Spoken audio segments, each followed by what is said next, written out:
म्हणजे काही काही ठिकाणी दुपार 3च्या नंतर पुन्हा आणखीन पावसाचा जोर वाढत जाणार आहे, म्हणून हा अंदाज लक्षात यायचा. खास करून तुम्हाला एक सांगू इच्छितो की सोलापूर जिल्हा, बीड जिल्हा, लातूर जिल्हा, धाराशिव जिल्हा, सांगली जिल्हा, त्याच्यानंतर सांगलीमध्ये आटपाडी, पंढरपूर, सांगोला त्या परिसरामध्ये काय झालं, पाऊस कमी होता. पण ह्या जिल्ह्यातले सर्व शेतकऱ्याला सांगू इच्छितो, तुम्ही घाबरू नका. आणखीन जवळपास 4-5 दिवस 25 तारखेपर्यंत म्हणजे यात्रेपर्यंत, पंढरपूरच्या यात्रेपर्यंत चांगला जोराचा पाऊस पडणार आहे. म्हणून धाराशिव जिल्हा, लातूर जिल्हा, बीड जिल्हा, त्याच्यानंतर सोलापूर जिल्हा, सांगली जिल्हा, त्याच्यानंतर आटपाडी, सांगोला त्या परिसरातली शेतकऱ्यांना अंदाज लक्ष द्यायचा. बारामतीकडे देखील चांगला पाऊस पडणार आहे, फलटणकडे देखील चांगला पडणार आहे, म्हणून हा अंदाज त्या शेतकऱ्यांनी देखील लक्ष द्यायचा. त्याच्यानंतर कोल्हापूरकडे देखील जोराचा पाऊस आज सुरू होणार आहे, म्हणून कोल्हापूरच्या शेतकऱ्यांनी अंदाज लक्ष द्यायचा. साताऱ्याकडे देखील मुसळधार पाऊस पडत, कोल्हापूरकडे देखील पश्चिमेकडे मुसळधार पडणार आहे, म्हणून हे लक्ष द्यायचं. म्हणजे सांगायचं झालं तर रत्नागिरीपासून तर पालघरपर्यंत त्या संपूर्ण घाटमाथ्यावर आजपासून जवळपास 5 दिवस चांगला जोराचा पाऊस पडणार आहे, म्हणून हा अंदाज लक्ष द्यायचा. पुण्याकडे देखील आज जोरात पावसाला सुरुवात होणार आहे, मुंबईला देखील जोरात पाऊस पडणार आहे ह्या 5 दिवसामध्ये, म्हणून हे मुंबईकरांनी अंदाज लक्ष द्यायचा. नाशिकला, त्र्यंबकेश्वर त्यांनी देखील अंदाज लक्ष द्यायचा. मराठवाड्यात देखील आज दुपार, आता तर सध्या मराठवाड्यामध्ये परभणी जिल्ह्यामध्ये पाऊस चालू आहे, तर आणखीन तुम्हाला एक सांगतो, आज दुपारच्या नंतर परत जोराचा पाऊस पडणार आहे, म्हणून रात्री देखील जोराचा राहणार आहे, म्हणून हा मराठवाड्यातल्या शेतकऱ्यांना अंदाज लक्ष द्यायचा. मराठवाड्यामध्ये जिल्ह्यामध्ये सांगायचं झालं तर हिंगोली जिल्हा, नांदेड जिल्हा, परभणी जिल्हा, जालना जिल्हा, संभाजीनगर, धाराशिव आणि लातूर या जिल्ह्यातल्या, मराठवाड्यातल्या सर्व जिल्ह्याला सांगतो की तुम्ही म्हणजे ह्या 25 तारखेपर्यंत चांगला जोराचा पाऊस पडणार आहे, म्हणून अंदाज सर्व शेतकऱ्यांना लक्षात द्यायचा. कोणताच गाव आणि कोणता भाग वंचित राहणार नाही, दररोज पाऊस पडणार आहे, फक्त वेगवेगळा भाग कव्हर करीत राहणार आहे, म्हणून हा अंदाज मराठवाड्यातल्या शेतकऱ्यांना लक्षात द्यायचा.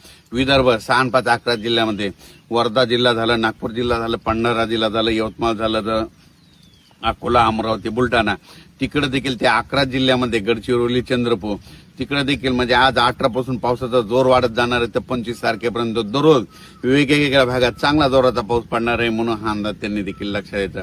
सर्वदूर एकदाच पडणार नाही, पण दररोज वेगवेगळा भाग कव्हर करत राहणार आहे, म्हणून हे लक्षात द्यायचं. त्याच्यानंतर इकडे आपण उत्तर महाराष्ट्राकडे देखील नंदुरबार जिल्हा झालं, धुळे जिल्हा झालं, जळगाव जिल्हा, आज देखील बऱ्याच भागामध्ये विखुरलेल्या स्वरूपाचा पाऊस पडणार.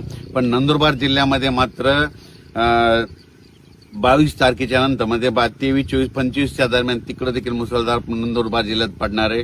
आणि नंदुरबार जिल्ह्यामध्ये जे काही छोटे छोटे तळे राहिलेले आहेत भरायचे, ते मात्र 25 ते 28च्या दरम्यान तिकडे जोराचा पाऊस पडणार आहे, आणि त्या भागात देखील त्या नंदुरबार जिल्ह्याला जीवदान ठरणार आहे, म्हणून हा नंदुरबार जिल्ह्यातील शेतकऱ्यांना अंदाज लक्षात.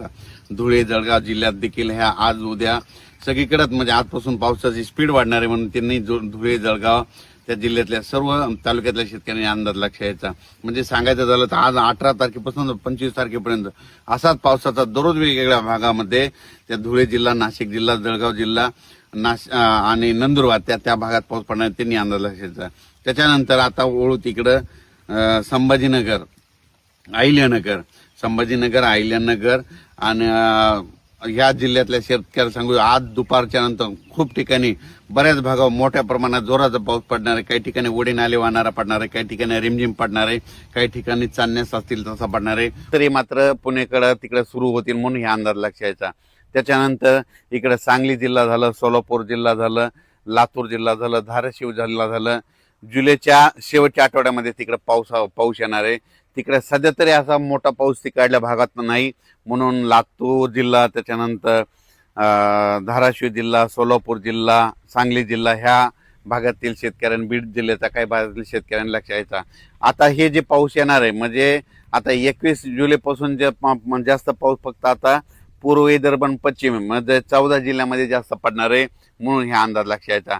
त्याच्यानंतर यात्रा परतल्याच्या नंतर मात्र महाराष्ट्रामध्ये सगळीकडे जोराचा पाऊस पडणार आहे, म्हणून हा अंदाज लक्षात द्यायचा. म्हणजे 27 जुलैच्या नंतर राज्यात मग 27 जुलै ते 5 ऑगस्टच्या दरम्यान मग राज्यात सगळीकडे जोराचा पाऊस राहील, म्हणून हे अंदाज लक्षात घ्यायचा.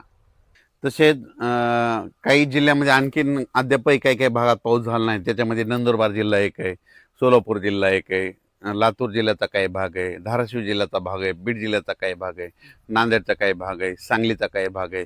त्या भागात मात्र 21 जुलैपासून ते 5 जुलैच्या दरम्यान तिकडे देखील दररोज वेगवेगळ्या भाग 21 जुलै ते 5 ऑगस्टच्या दरम्यान तिकडे देखील त्या भागात पाऊस पडेल आणि त्यांचे देखील पेरण्या होणार आहेत म्हणून हा अंदाज लक्षात.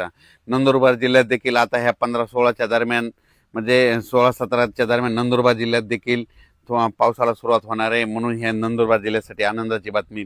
राज्यात मात्र 15 जुलै 16, 17, 18ला विखुरलेल्या स्वरूपात भाग बदलत पाऊस पडणार आहे. सर्वदूर पडणार नाही, फक्त पाऊस सुरू होणार आहे, एकदम असा बंद पडणार नाही म्हणून हे अंदाज खास करून अंदाज दिलेला आहे. कारण की प्रसार माध्यमातून खंड असा शब्द वापरला. तुम्हाला सांगू इच्छितो एकदम खंड म्हणजे की सगळा पाऊस बंद असतो.